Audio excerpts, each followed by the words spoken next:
Dada. Samahani dada. Yaani kiukweli dada yangu. Mimi nikikuonaga yani breki hazikabi yani. Hakuna. Moyo unadunda hadi nywele zinasimama. Ashindwe.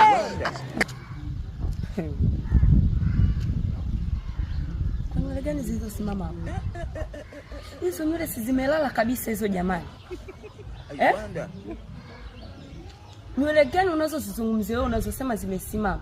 Uweze kupiga na zimelala hizo jamani. Babu sana wewe. Unaonekana kabisa shombe shombe. Zimesimama wapi hizo? Ni mwenda wajibu.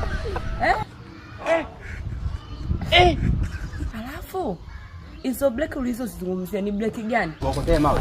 Za baiskeli, labda za gari au ni zipi ulizozizungumzia wewe? Sinaongea na wewe. Yaani hizi nywele hapa dada zimekuogopa tu na matatizo ya kiufundi ndio maana hazijasimama leo. Ila nikikuonaga zinasimama. Yaani nusu tu nikukubalie. Nikajua sasa hapa nimepata mwanaume. Nimepata ile damu mbichi ambayo haijatumika sana. Sio babu kizee. Ila pale tu uliponiambia kwamba nikikuona yani nywele tu zinasimama.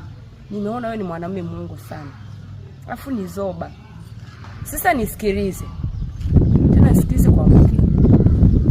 Sio kila mwanamke unayemuona mtaani anatembea ni malaya, hapana. Iwe mwanzo na mwisho. Popote pale utakaponiona.